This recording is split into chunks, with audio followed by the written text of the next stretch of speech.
Hey there everyone, Mazrock here, and this week's video is going to be my 9.1 prep, the future plans, and what we're going to be doing with the channel going forward and prepping on stream and things like that. So stay tuned, and we're going to start talking tanks a little bit more and a little bit in depth. I am going to be doing a video on every tank spec, probably next week, where I think they are, where their strengths and weaknesses are, and kind of where they're going to be in 9.1. This is going to be a little sneak peek because obviously I've picked several tanks to be my mains and main alts in 9.1, so let's go forward from there. First things first, I do want to apologize for there not being a video last week. There was a seasonal bug that came into our house, and then there was COVID testing and COVID vaccines and all around just general feelings of weirdness and no time and clutter, and it just kind of all came to a culmination of there was really no time to do much. So I do apologize for that, but I mean, with 9.1 still not having a release date, there is a definite content drought going on in World of Warcraft. So I took the time to do a little bit of prep work and kind of set things up. So what are my plans for 9.1?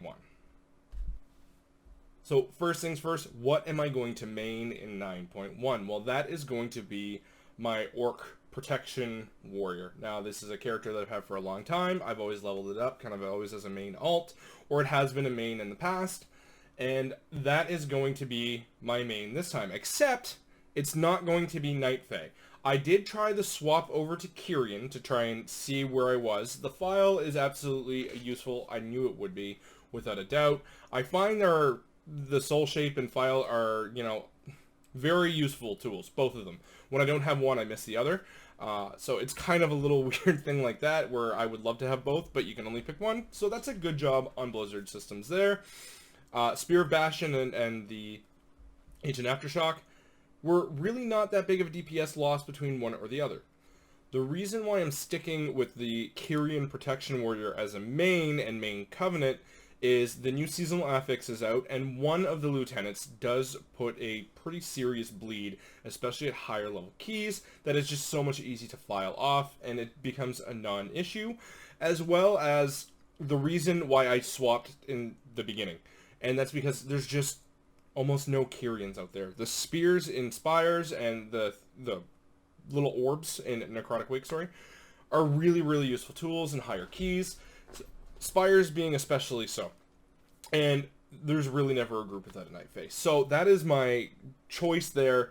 That's what I'm going. So now I had to move some stuff around because of my big plan for 9.1 was to have every covenant covered, which leaves Night Fae with a pretty glaring and open spot because my Bear and Death Knight were both in Venthyr. And then I had some options in Necrolord as well with Monk and my second Warrior, and there's Paladin that's of course Kyrian. So who do I swap over, who do I move over? Obvious choice, which I went with it because A, my Death Knight is staying Venthyr, so we're going to get into that in a bit, and my second Warrior, I fell in love with the Necrolords. Again, and I wanted that different style of gameplay, where I found Kyrian and Night Fae were both very similar. Necrolords is a little bit different, so it works differently there, but we're going to get to that later. So, Night Fae spot went to the Guardian Druid. Guardian Druid is insanely tanky, and when you're using Incarn, you're basically unkillable. It's just not doable unless you've pulled way too big, but that is very, very difficult to do. When I've been running it, especially throughout the week with my friends and things like that, I say, hey, I'm pulling this whole room, I've got Incarn, and my healer doesn't even heal me. Like, he's just like, nope, that's it. Like, don't worry about it. I'm just going to do damage and, like, heal the party when they kind of, you know, get into AoE scenarios or things like that. And he's like, for 20 seconds, or 30 seconds, you don't take a lick of damage. It's crazy. But it does require a different play around because you're not pulling that big, or you're asking your DPS to hold back on DPS while you maintain threat, or generate threat, But every 3 minutes, you are just a god among all bears, and can just tank half of a dungeon and just not die.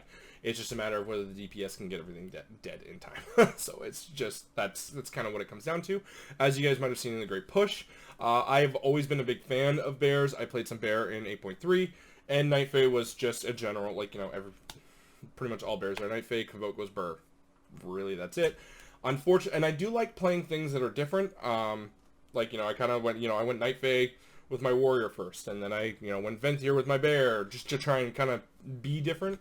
Unfortunately, with this one, it's just, there's no other tanks that are actually feasible. I'm okay with competitive without being best in slot, but just really there's no tanking specs that are really good in Night Fae, aside from Monk, which is actually pretty good. But the Monk gameplay is not for me, and our main tank also mains a Monk. So that's kind of the reason why it falls off there. But Bear, Night Fae, Convoke goes Burr. There you go. Death Knight is going to be Venthyr, as I said before. It was Necrolord before, and I did enjoy it, although Abomination Limb was getting me into trouble at times. You can't use it every time you want.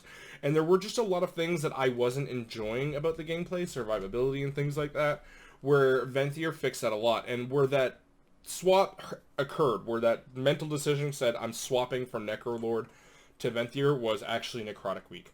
Where kiting became an absolute nightmare, because you're relying on Death and Decay with the 90% slow to get away from things, but there are certain mobs that just, it doesn't affect.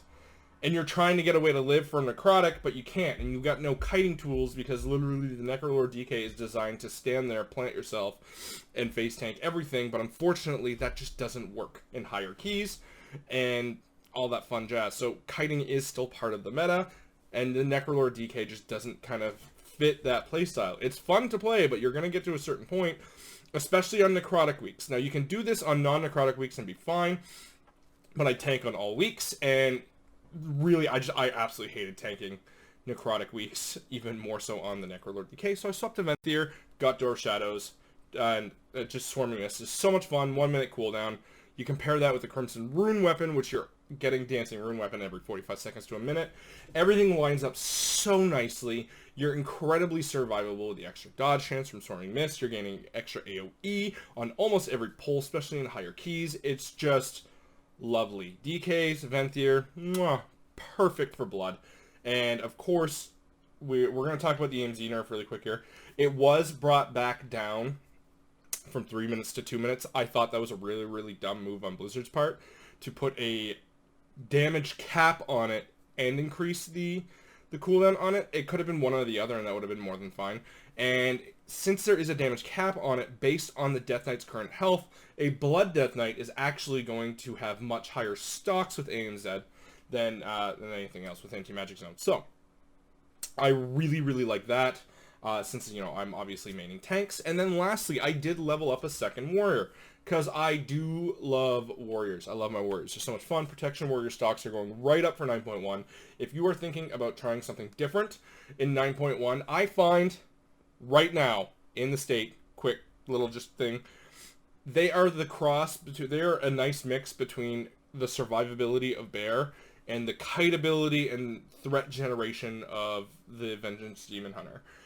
They're able to kite well, not as well as VDH. They are able to survive well, just not as well as Bear. But since the meta is demanding that you do both, I think Prot Wars are insanely strong. They just require a lot of know-how, especially once you get into higher keys. You need to know when to use what, how to keep an effective uptime on shield block and spell reflect, and when to spell reflect, because you don't want to do it just willy-nilly, because it can absolutely save your life. There's a lot of boss mechanics, so I can't say a lot. There are some boss mechanics, Reaping Scythe, last boss of Theater of Pain, for example, which it just negates. And that chunks any of my other tanks' HP in like half. It's a 40 to 60% hit of HP, depending on what defenses, or without any defensives. And that hurts, which you can just negate that with a Protection Warrior. So knowing when to use what on a Protection Warrior is really what matters. There's a high skill ceiling on being good at it, but when you are, holy jeez. I have met with a lot of healers who were hesitant to heal me as a Protection Warrior, and then the moment that I did, the moment we went through the dungeon, they were like, dude, that was a joke. You're like, what? You weren't taking any damage, and that's it. And the one reason why I went with the Necrolords with my second warrior and not the Night Fae was that I wanted to try out the banner. I wanted to try out the banner in a group setting and have a lot of fun with it. And it does feel good to be a support. It really, really does. The extra strength that you gain, I think I'm at like 20% now with the Emg Soulbind and the Conduit. that you get from that is a nice DPS boost. You get rage regeneration, and you combine that with the avatar skill, avatar ability, and anger management. You're still dealing a lot of damage. You're still working towards the same things that Kyrian and Night Fae are, except you're using more of your base kit. So it requires you to be better at the warrior kit and not just using the Covenant abilities to kind of go through things. So you need to know when to use Ravager, when to pop certain things, or certain little mechanics that, not mechanics, but skill rotations that are different depending on what cooldowns are available, for you to kind of maximize your DPS while maximizing the DPS of other people. So it's not just how tanky can I be in this scenario, but how can I improve the DPS of the others around me, or healing if one of, like, let's say, Holy Pally ends up getting your mastery buff from the banner, which, I mean, they'll just power heal a tank without any trouble if they get it. But having to intervene a far off ranged attacker, no, not ranged attacker, a ranged DPS, and then charging back. So it works on your charge weaving, and I found the playstyle to be so fun with the Necrolord Warrior. Although I will admit, and I said this before in previous videos, and I'll say it again, it does require an organized group to really maximize its efficiency and to really be good.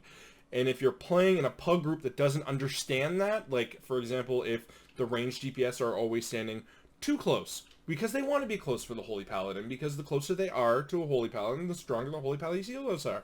But they also can't be too close that, you know, it's going to misjumble the banners, like, who's going to get it? Oh, it's going to be the Holy Pally and, whatchamacallit, Fury Warrior. I don't know. You know, it's kind of one of those things where you really need those ranged DPS that you want to get that buff, kind of keep separate, but close enough. I decided to stick with the Necrolord. So now I have each Covenant chosen: Kyrian, Necrolord, Venthyr, and Night Fae. I'm happy because one of the meta achievements, if I'm not mistaken, 9.1 that I did read, was you have to complete all of the Covenant campaigns through Korthia and blah, blah, blah, blah, blah, and you get a nice mount. And so that was my main reasoning for it. But I also like playing a lot of alts. Now, in the pipeline, I do have my Monk and I do have a Paladin, which I can swap over as I want. It's, you know, I can swap over as I like. Like I said, we do have a Monk main Brewmaster in our guild, so there's really not much reason for me to play it outside from I enjoy it. And Paladin right now, I will admit, I've had Paladins as main alts in the past. I enjoy them. They're just not the class for me. That's not to say there's anything wrong with the class. I know there's a lot of people that hear, oh, it's just not for me, and be like, up in arms, oh my god, he said Paladin's horrible. No, there's a difference, okay? You can enjoy playing a class, and you can not enjoy playing a class that's good. Perfect thing right now is Vengeance Demon Hunter. I have no desire to play one. I am leveling one, but I find it tough. I find it boring. It's just not for me. But here's the thing. There are a lot of people that love it. It is currently the meta. It is by far the most popular tank in Shadowlands right now. And everybody's right. Have fun with it. Go with it. Play whatever you want. It's just how the game works. Okay, not everybody's going to enjoy Respect. And that is just one class that I've tried multiple times. I just don't enjoy it. It's not for me, but I'm going to keep trying because one of the goals that I have is to have every tank spec leveled up to max to really get that going.